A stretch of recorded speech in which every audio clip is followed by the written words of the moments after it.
Hello, I am Nathan Martin with the Divine Pollination Hive and the UnityProcess.com. In this video, we're going to be discussing putting the cart before the horse and how it relates to reality generation. If this is something that interests you, stay tuned.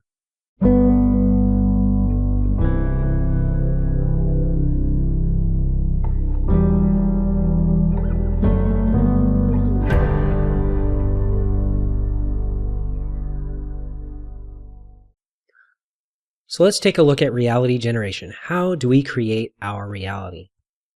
Well, first we have a thought. We think it.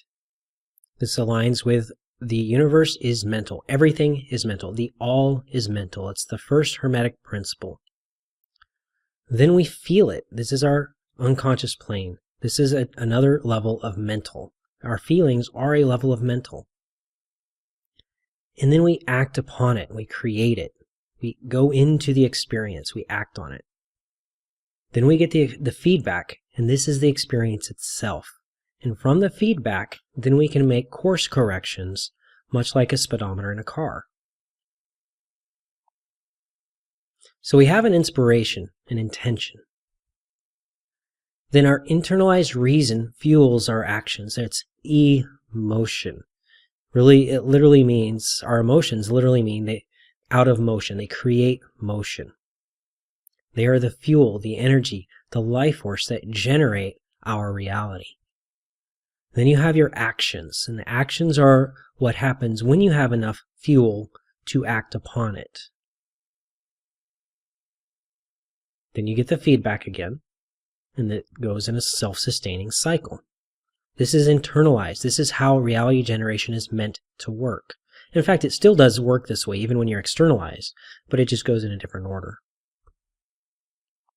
So reason fuels actions. What is reason? Reason is logic. It is understanding. It is the plane of causality. You get there by asking yourself why questions.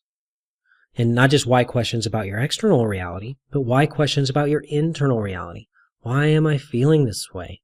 Why am I creating my reality this way? If it comes, I'm feeling this way because that guy's a jerk, that girl's a jerk, that's not a why answer, and that's not a good why question. You're not asking the right question if that is your answer. You're still perceiving life outside in. You're not internalizing your why.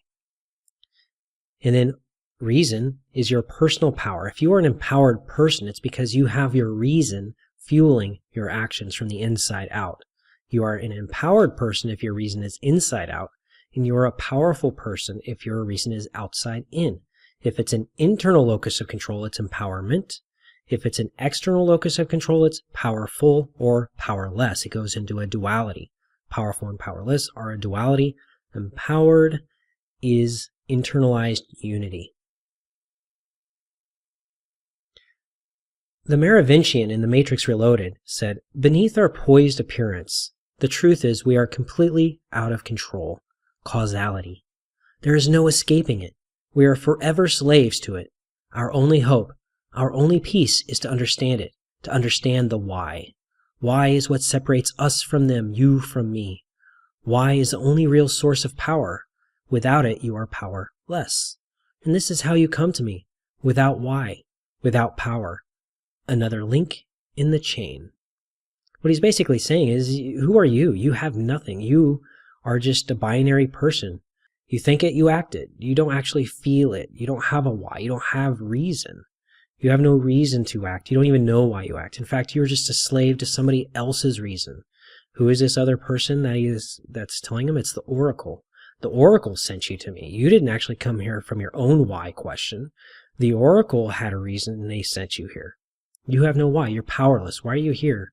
Why are you here bothering me? So the method of reality generation mimics or follows the Trivium Method of critical thinking. Actually, the Trivium Method of critical thinking follows reality generation. Grammar, logic, and rhetoric. And then it feeds back to the source, and then you go back through the process again. You get knowledge, that's the grammar. Or what, you ask what questions, what, who, when, where. Those are all what questions. You get knowledge from that. Then after you know what, now you have to understand why. Why gives you logic and reason. You have to start asking why questions. Why is it this way? And then you have to remove the contradictions between what and the why so that they're contradiction free. And then you can move on to the how, which is wisdom. Then you get your feedback and it fuels the process in a self-sustaining cycle. Each new answer brings about more questions. And you keep refining the process again and again and again, and you go deeper within. This is how self-reflection can be a self-perpetuating thing. You don't ever arrive, you're just always going deeper. Now you can actually get to what's called the singularity. That's that point of transformation where the catalyst and everything else transforms and you are now fully in alignment. That's the singularity is an alignment when it comes to internal unity. How do we put the cart before the horse in this cycle of reality generation? The expression cart before the horse is an idiom or proverb used to suggest something is done contrary to a conventional or culturally expected order or relationship. A cart is a vehicle which is ordinarily pulled by a horse. So to put the cart before the horse is an analogy for doing things in the wrong order. The figure of speech means doing things the wrong way around or with a wrong emphasis. The idiom is about confusing cause and effect. Didactic instruction is teaching by telling. In didactic instruction, the teacher directly tells a student what to believe and think about a subject. The student's task is remember what the teacher said and reproduce it on demand. In its most common form, this mode of teaching falsely assumes that one can directly give a person knowledge without that person having to think his or her way to it. It falsely assumes that knowledge can be separated from understanding and justification. It confuses the ability to state a principle with understanding it, the ability to supply a definition with knowing a new word, and the act of saying that something is important with recognizing its importance. And this is from criticalthinking.org as well. Unfortunately, the dominant mode of teaching at all levels is still didactic, teaching by telling, learning by memorizing. The problem it creates is evident in this excerpt from a letter by a teacher with a master's degree in physics and mathematics. Quote, "After I started teaching, I realized that I had learned physics by rote and that I really did not understand all that I knew about physics. My thinking students asked me questions for which I always had the standard textbook answers, but for the first time made me start thinking for myself. And I realized that these canned answers were not justified by my own thinking and only confused my students who were showing some ability to think for themselves. To achieve my academic goals, I had memorized the thoughts of others, but I had never learned or been encouraged to learn to think for myself." End quote. Didactic teaching encourages monological thinking from beginning to end. There is little room for dialogical or dialectical thinking in the mind of the didactic teacher. Rather, the teacher, usually focused on content coverage, tells the students directly what to believe and think about subject matter, while students in turn focus on remembering what the teacher said in order to reproduce it on demand. In its most common form, this mode of teaching falsely assumes that one can directly give a person knowledge without that person having to think his or her way to it, that knowledge can directly be implanted in students' minds through memorization. It confuses information with knowledge. It falsely assumes that knowledge can be separated from understanding and justification. It confuses the ability to state a principle with understanding that principle, the ability to supply a definition with comprehending a concept. Didactic instruction flourishes when it appears that life's problems can be solved by one-dimensional answers and that knowledge is ready-made for passive absorption. Most teachers teach as if this were so without recognizing it. So what this does is this conditions in a certain pattern.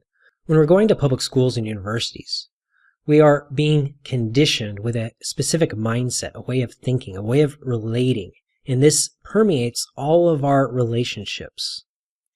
Conditioning is a learning process in which the likelihood of a specific behavior is increased or decreased through positive or negative reinforcement each time the behavior is exhibited, so that the subject comes to associate the pleasure or displeasure of the reinforcement with the behavior. So in didactic schooling, you first think it, then you act upon it, then you have the teacher who acts as an external judge, and then they give you a pass or a fail, And then you are allowed to feel. You're either feeling good or bad. You're either approved of or rejected. This is positive versus negative reinforcement. So that we first think it, we don't feel it, we're not inspired, we're not excited. Then we act upon it. We're judged whether or not we did it right, we memorized it right, whatever. And then we're allowed to feel good or bad. This is positive and negative reinforcement. So then we have our inspiration and intention. We act upon it. External judge. And then we have an externalized reason that fuels our actions. Well, I want to get an A. I want to get their approval. I want to avoid rejection. So that's my initial thought, actually. I want to avoid this. This is where it's all hijacked, because we're thinking, we're acting, and then we're feeling after we're judged positive or negative, worthy or unworthy, valuable or valueless. In the natural order of reality generation, we think, feel, act, and get feedback. But schools have us think, act, and try to avoid negative feedback while attempting to gain positive feedback. Then we feel after the feedback, good or bad. And now our feelings and well-being is dependent on external people and conditions that are out of our control. Teachers are now our judges, and we're patterned to go to an external judge for feedback. But as a result, we have placed our power and ability to feel good on external people and circumstances. So we really do have control in this, but our control is in how much are we willing to go to please our judge. So that's the only control we really have. I need to control the situation by doing as much as possible to get their approval, or to avoid their judgment and avoid rejection. And also, we can actually become the judge itself. If we're the judge, then we really have it easy. Then we get to avoid this whole thing, and other people are doing it for us. We get to be the powerful, they are the powerless, and we get to judge whether they get approval or rejection. Let's look at this pattern with how we view work. We desire to make money and to provide and feel safe. We work hard for a boss. We perform well enough to receive a paycheck. And then we feel safe and or free with a paycheck, or we get fired. What about a relationship? We desire to feel met in a relationship. We work hard to make the relationship work. We please our partner enough to receive time, attention, and sex. And now we feel safe, free, happy, and loved, powerful, etc., or we feel rejected and punished. Gambling and competition, competitive sports. We desire to win money in order to feel good. We place a gambling wager. The machine or luck determines if we win or lose. And then we feel good or bad depending on a win or a loss. Now, if you change this to a competition, we desire to win in order to feel good. We work really hard at, becoming as good at our position in the sport that we can be. Then our hard work and effort either pays off in a win, or we still get defeated and bested in a loss. And then we get to feel good or bad depending on whether or not we're a winner or a loser. So what if we're an empowered creator, and how would that work with money creation? So instead of a job, like being an entrepreneur or something, we're inspired, we have a vision. We feel happy and creative. We then act upon our vision. And then we receive experiences proportionate to our creative investment. So to the measure that we invest our creative energy is the measure that we receive back from the experience. If we put a lot into it, then we will get a lot. If we put a little into it, we'll get a little. But as much energy as we put into it, we will receive that back easily and effortlessly. But this is because we are feeling happy and creative, and we're not making the return on the investment the end goal, because our happiness is not dependent on the end goal. Our happiness is dependent on the second step of all this. We're not waiting to the end to feel happy. We're feeling happy up front. And then we experience and we continue to feel happy throughout the whole process. What about in empowered relationships? We have our inspiration and intentions, our goals, our vision for the relationship. We feel safe, free, happy, and loved from within. We then act in the relationship. And then we receive experiences proportionate to our creative investment. If we put a little bit into the relationship, we get a little back. We put a lot in, we get a lot back. In each experience, whatever we invest, we get back.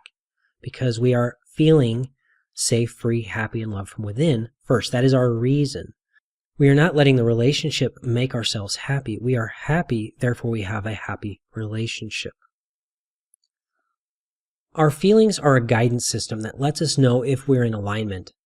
If we are feeling unhappy, angry, sad, or afraid, then we have externalized our feelings and they are an effect of external forces, people, and circumstances. Sometimes we'll also feel happy, powerful, joyful, and peaceful because we have worked hard enough to prove ourselves and receive the expected reward for our efforts. But this is still an external locus of control, as our feelings are an effect and not the cause of our experiences. To be in internal alignment, our feelings must be the cause of our experiences and not the effect. And then we will always feel happy, powerful, joyful, and peaceful from our own volition, and we will not be subject to the dualistic either-or game of approval and or rejection. How do you perceive your emotions' feelings? Are they cause or effect? Do you create your reality, or does your reality happen to you? Do you create yourself as happy, or does happiness happen to you? On our tool, the Duality to Unity Feelings Wheel, we have 6 core feelings, and these are opposites.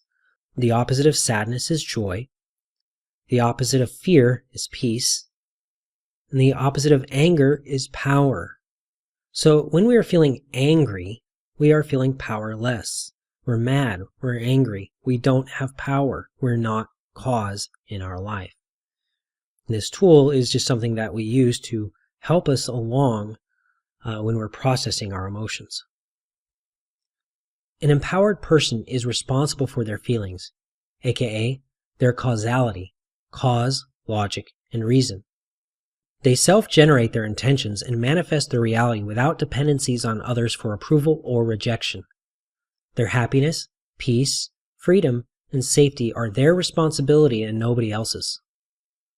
A powerful person is a judge over others and determines what those under their care must do to get a small reward and happiness from them.